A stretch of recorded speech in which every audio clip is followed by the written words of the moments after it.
வடமாகாண பூப்பந்தாட்ட சங்கம் ஏற்பாடு செய்த வடமாகாண பூப்பந்தாட்ட பிரீமியர் லீக் சுற்றுப் போட்டி நேற்றைய தினம் காலை 8:30 மணியளவில் மன்னார் மாவட்ட பொது விளையாட்டு மைதான உள்ளக அரங்கில் ஆரம்பமானது. குறித்த போட்டியில் கலந்து கொள்ள வடக்கு மாகாணத்தில் இருந்து 6 அணிகளும் அதன் உரிமையாளர்களும் கலந்து கொண்டனர். வடமாகாண பூப்பந்தாட்ட சங்கத்தினுடைய செயலாளரும் வடமாகாண பூப்பந்தாட்ட லீக் தலைவருமான பிரின்ஸ் லெம்பேட் தலைமையில் குறித்த போட்டி ஆரம்பமானது. இந்த நிகழ்வானது நேற்றைய தினம் சனிக்கிழமை விருந்தினர்களாக மன்னார் பிரதேச செயலாளர் பிரதீப், மன்னார் நகர முதல்வர் டேனியல் வசந்தன், உதவி மாவட்ட செயலாளர் டில்ஷான் பயஸ் உள்ளிட்ட பலர் கலந்து கொண்டனர். இதன்போது விருந்தினர்கள் வரவேற்கப்பட்டதோடு நிகழ்வுகள் ஆரம்பமானது. மேலும் விருந்தினர்களாக கலந்து கொண்ட மன்னார் பிரதேச செயலாளர் பிரதீப், மன்னார் நகர முதல்வர் டேனியல் வசந்தன் ஆகியோர் இணைந்து வடமாகாண பூப்பந்தாட்ட பிரீமியர் லீக் கிண்ணத்தை அறிமுகம் செய்து வைத்தனர். இதனைத் தொடர்ந்து அணிகள் அறிமுகம் இடம்பெற்ற நிலையில் முதல் சுற்று ஆரம்பமானது. இன்றைய தினம் மாலை 4:30 மணிக்கு இறுதி சுற்று மற்றும் பரிசளிப்பு விழா இடம்பெற உள்ளது. பூப்பந்தாட்ட சங்கத்தால் மிகவும் பிரமாண்டமான முறையிலே தயார் செய்யப்பட்டு இன்று ஆரம்பிக்கப்பட்டுள்ள இந்த நிகழ்வானது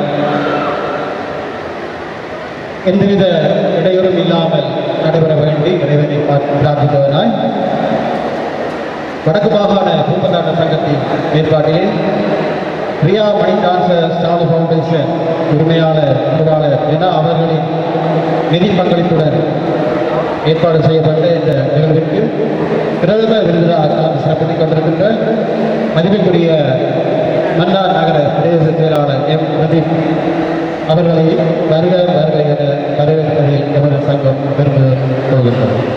அருள் சகோதரர் கரிசியஸ் அவர்களையும் வருக என வரவேற்று நீட்டிக்கிறோம்.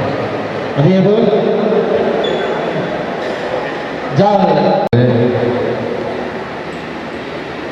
அதேபோன்று இந்த இவ்வாறான பூப்பந்தாட்டத்துக்கு ஒரு பிரீமியர் லீக் ஃபர்ஸ்ட் டைமாக வடமாகாணத்தில் இல்லை, இலங்கையிலேயே ஃபர்ஸ்ட் டைமாக இடம்பெறுகிறது என்று காலையில் தற்பொழுது இங்கே குறிப்பிட்டிருக்கிறார். உண்மையில் அவ்வாறு ஒரு இனிஷியேஷனை ஏற்படுத்தின இந்த ஒரு போட்டி நிகழ்வை இவ்வாறு செய்ய வேண்டும் என்று சிந்தித்த அனைவருக்கும் முதலிலே நன்றி கூறுகின்றேன். நீண்ட இடைவெளிகளுக்கு அப்பால் இவ்வாறான வடமாகாணத்திலே பல்வேறு விடயங்கள் எங்களுக்கு ஏற்பட்ட பல்வேறு அசாதாரண விடயங்களால் விடுபட்டு போயிருக்கின்றது.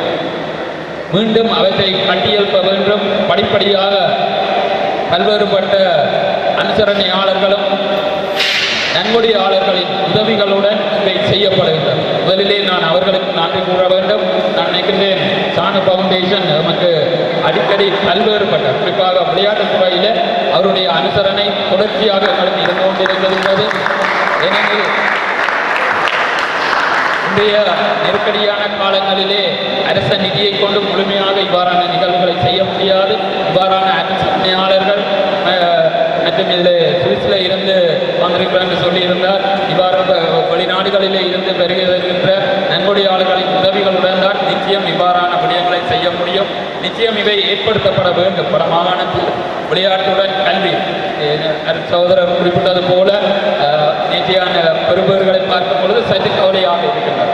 ஏனென்றால் நாங்கள் உங்களை போல இருக்கின்ற காலத்தில் சொல்வார்கள் வடமாகாணம் தான் பேச அல்லது ஜெப்னா தான் பேசுகிறேன்னு சொல்வாங்க. ஆனால் நாங்கள் இப்போ இடையிலே எண்ணிக்கையில் கீழே போய் நிற்கின்றோம்ன்றது மிக கவலையாக இருக்கும். அதல்ல பெற வேண்டும். நிச்சயமாக அந்த நிலை கல்வியிலும் விளையாட்டிலும் ஒழுக்கத்திலும் பெற வேண்டும். ஒரே ஒரு விடயத்தை மட்டும் ஞாபகப்படுத்தி உங்களிடம் இந்த விடைபெறலாம் என நினைக்கிறேன். கரங்களை தட்டி